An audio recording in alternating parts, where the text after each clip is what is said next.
will give you an indication of where this problem is located. If you've been unable to solve the problem at the driller's panel, you will have to go to the hydraulic control manifold and begin looking there. When you get to the hydraulic control manifold, the first thing to do is to double-check the flow meter on the driller's panel. This is done by operating the function again while monitoring the flow meter on the hydraulic control manifold.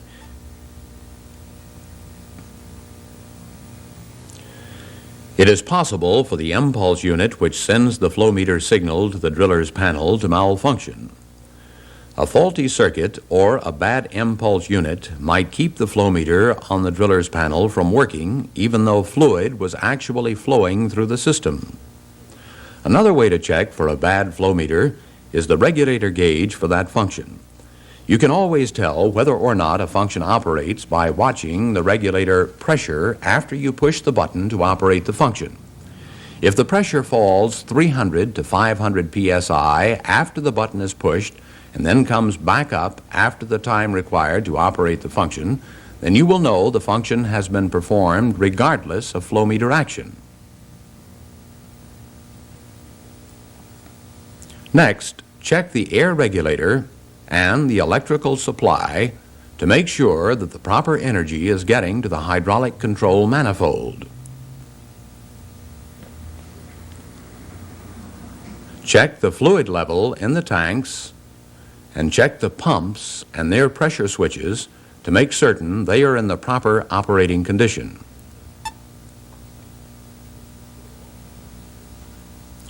If the fluid in the tanks is run dry, the triplex pump may have to be primed again before you can get the system back into operation. Also, check all filters to make certain that they are not plugged with trash. Don't forget to check the nitrogen precharge in the accumulator bottles. This is done by bleeding the fluid from the bottles back into the tank. Then, check each bottle separately to make sure that each has the proper nitrogen precharge.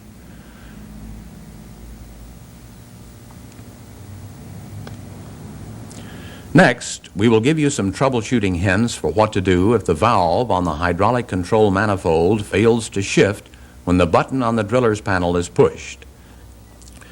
The first item to check is the air pressure to the system. Too little air pressure is one of the biggest causes of unsatisfactory operation and valve malfunction. Check the air gauge for excessive pressure drop. If the gauge shows less than 80 psi or an excessive pressure drop during operation, there is not enough air pressure to operate the system satisfactorily. If the air pressure is okay, check the hydraulic control manifold for an obstruction to the valve handle. Sometimes people hang things over the handles and forget to remove them. These items can sometimes prevent the handles from turning. If you can easily operate the valve manually at the hydraulic control manifold, there are 3 other areas to check in troubleshooting this problem. Have the electrician check the button on the panel, the electric solenoids and power relays to the valve.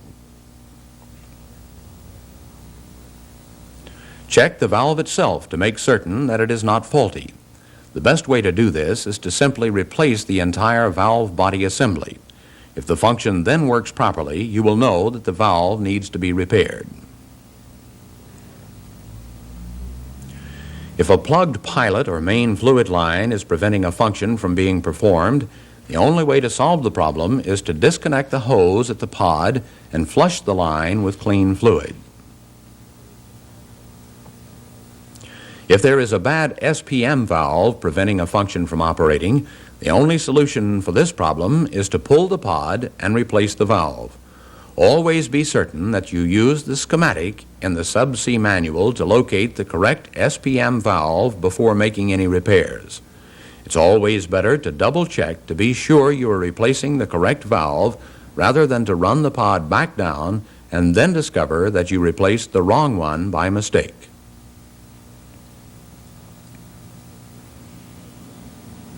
Now let's take your final self-check to see if you have understood the information that we have covered in the last part of this program. Turn to page 7 in your workbook. When you hear the tone, stop the playback unit. Answer the questions on pages 7 through 10. When you finish, press the pause key to start the playback unit again, and we will discuss your answers.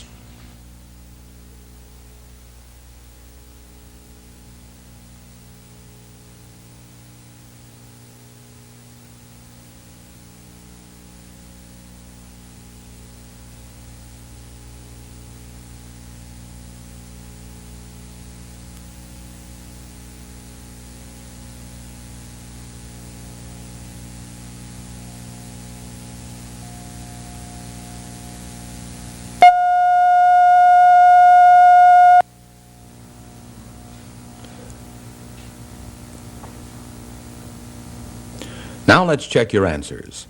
The answer to number 26 is D. Slow operation of a function may be caused by one or a combination of these problems.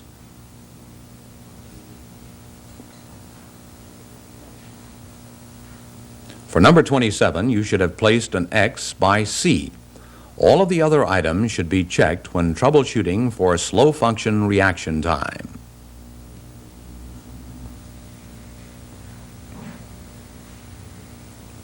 There were 2 answers for you to fill in for number 28. You should have filled in one of the blanks with "the flow meter is not working properly." You should have filled the other in with "there is no accumulator or pilot pressure."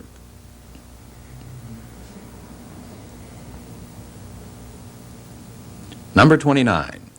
Before you assume that a function is not working, you should always press the test button on the driller's panel to make certain that all of the lights in the panel are working.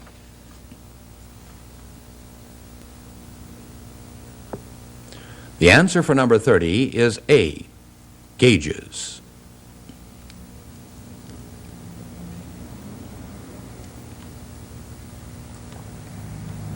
For 31, you should have written hydraulic control manifold. That is where you go if you are unable to solve your problem at the driller's panel. False is the answer for number 32. You should always double check the driller's panel flow meter with the flow meter on the hydraulic control manifold.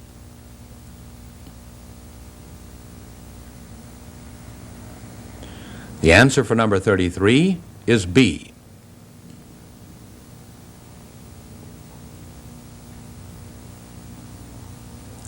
Number 34, clogged filters can also cause a malfunction in the hydraulic system.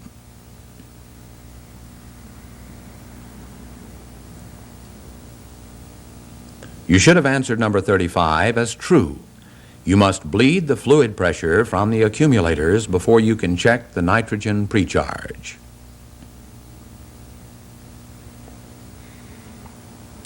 A is the correct answer for number 36. Too little air pressure is one of the most common causes of valve malfunction.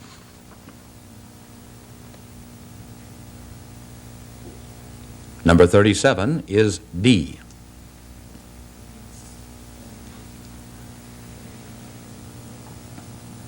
Number 38 is true. It's best to replace the entire valve and repair the faulty one later.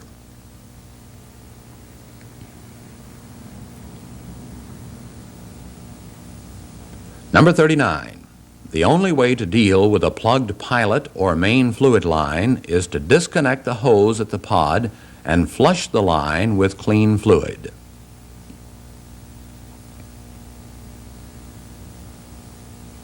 The answer to number 40 is true.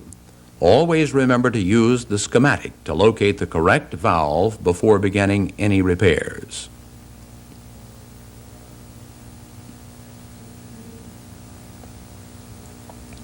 In this program, we have given you a number of procedures to follow in troubleshooting for hydraulic leaks and malfunctions.